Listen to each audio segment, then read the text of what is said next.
L'histoire du management par Mustapha Lama. L'histoire du management remonte à l'Antiquité, avec des exemples de gestion de projets et de personnel dans les civilisations égyptiennes, grecques et romaines.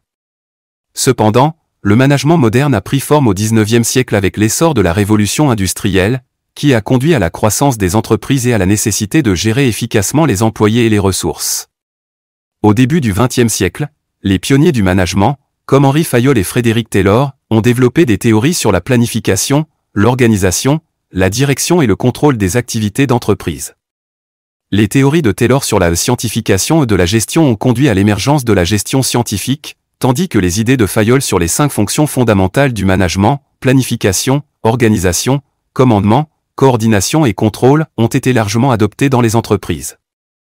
Au cours des années 1950 et 1960, de nouvelles théories de management ont émergé, telles que la théorie des relations humaines de Elton Mayo, qui a mis l'accent sur l'importance des relations sociales dans le lieu de travail, et la théorie de la contingence de la gestion, qui a souligné que les méthodes de gestion efficaces dépendent des circonstances spécifiques de chaque entreprise.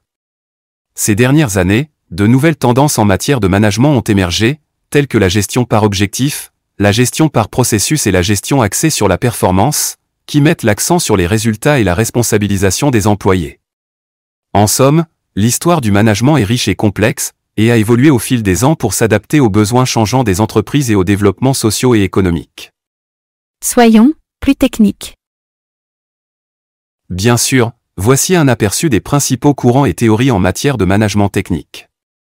La gestion scientifique, développée par Frédéric Taylor au début du XXe siècle, met l'accent sur l'analyse et l'optimisation des tâches individuelles pour améliorer l'efficacité globale de l'entreprise.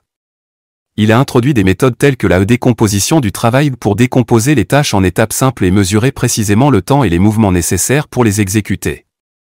La gestion de la chaîne d'approvisionnement, qui a émergé dans les années 1950 et 1960, se concentre sur la planification, la coordination et le contrôle des flux de matières, d'informations et de finances entre les fournisseurs, les fabricants, les distributeurs et les clients. Elle a conduit à l'émergence de la logistique industrielle et de la gestion de la chaîne d'approvisionnement. La gestion de la qualité totale, TQM, qui a émergé dans les années 1980, est une approche globale visant à améliorer la qualité de tous les aspects de l'entreprise en impliquant tous les employés et en mettant l'accent sur la satisfaction du client. Il a introduit des méthodes telles que la gestion par processus et l'analyse de la valeur pour améliorer les processus et répondre aux besoins des clients. La gestion de projet, qui a émergé dans les années 1960 et est devenue de plus en plus populaire dans les années 1980, est une approche organisée pour planifier, organiser, diriger et contrôler les ressources pour atteindre les objectifs d'un projet spécifique. Il a introduit des méthodes telles que la planification de Gantt et la gestion des risques pour planifier et gérer efficacement les projets. Les systèmes d'information de gestion, SIG, sont des systèmes informatiques qui collectent, stockent, traitent et distribuent des informations pour aider les entreprises à prendre des décisions et à gérer leurs activités. Les SIG peuvent inclure des systèmes tels que les systèmes de gestion de la relation client, CRM, les systèmes de gestion de la production, ERP, et les systèmes d'analyse de données décisionnelles, BI. Ces courants et théories sont encore utilisés aujourd'hui et ont souvent des intersections entre eux. Ils ont été complétés par de nouveaux concepts tels que la digitalisation, la data visualisation, l'IA, l'agilité, etc. Mais encore.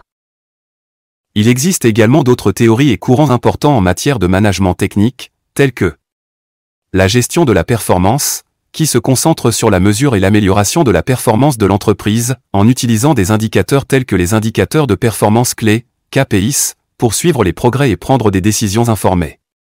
La gestion des talents, qui se concentre sur l'attraction, le développement et la rétention des employés les plus performants, en utilisant des outils tels que les évaluations des performances, les programmes de formation et les récompenses pour améliorer les compétences et la motivation des employés. La gestion de la propriété intellectuelle, qui se concentre sur la protection, la gestion et la valorisation des idées, des marques, des brevets et des secrets commerciaux pour générer de la valeur pour l'entreprise. La gestion de la sécurité, qui se concentre sur la prévention et la gestion des risques pour protéger les employés, les clients et les actifs de l'entreprise contre les menaces internes et externes, en utilisant des outils tels que les politiques de sécurité, les audits de sécurité et les plans d'urgence pour gérer les risques. La gestion de la responsabilité sociale des entreprises, RCE, qui se concentre sur la manière dont les entreprises peuvent gérer leurs activités de manière éthique et responsable pour répondre aux besoins des employés, des clients, des actionnaires, des fournisseurs et de la société en général. En somme, le management technique est un domaine vaste et en constante évolution, qui englobe de nombreux courants et théories pour aider les entreprises à planifier, organiser, diriger et contrôler efficacement leurs activités pour atteindre leurs objectifs. En conclusion.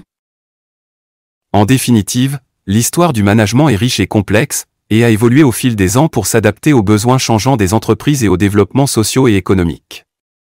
Les théories et les courants en management technique tels que la gestion scientifique, la gestion de la chaîne d'approvisionnement, la gestion de la qualité totale, la gestion de projets, les systèmes d'information de gestion, la gestion de la performance, la gestion des talents, la gestion de la propriété intellectuelle, la gestion de la sécurité et la gestion de la responsabilité sociale des entreprises ont été développés pour aider les entreprises à planifier, organiser, diriger et contrôler efficacement leurs activités pour atteindre leurs objectifs.